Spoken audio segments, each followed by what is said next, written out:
Hi there, a video response to Howie in the UK, who's apparently astonished that a man with a PhD in molecular biology can have such blindly inane beliefs in his mind, accompanied by scientific thoughts. Well, apparently he does, and just because you say it's blindingly inane doesn't actually make it so.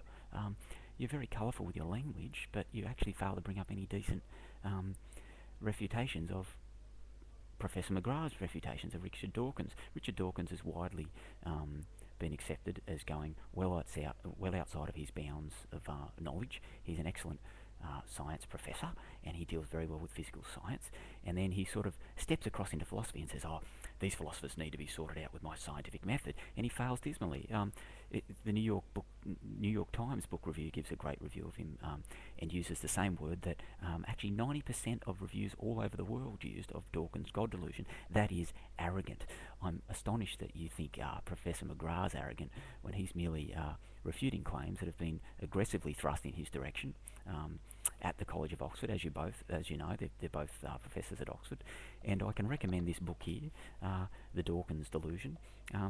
It's truly humorous, funny, and it really leaves Professor Dawkins for dead, because what Dawkins does is quote middle-aged scholars and have a one-sided debate with them without the right of reply.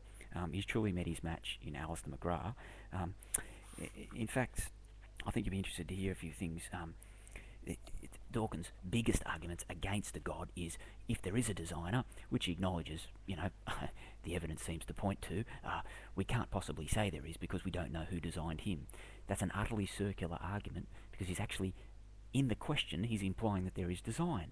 And just because, and he says, we're improbable. He says, well, it's improbable that we arrived here, and therefore because it's improbable that we are here, that all the laws in the universe, that all the events of natural history led to the fact that we are here now, talking and making YouTube videos, etc., and asking such questions as, is there a God? All these things, we climbed Mount Improbable, and if that was improbable, how much more improbable is the existence of a God? In other words, he's saying, even though we're here and it's improbable, it's not likely that there is a God. This makes absolutely no sense, and it's one of the most absurd arguments I've ever heard in philosophy. I hope Professor Richard Dawkins rests in peace, and perhaps he'll return to studying fossils, which he does very well, I might add.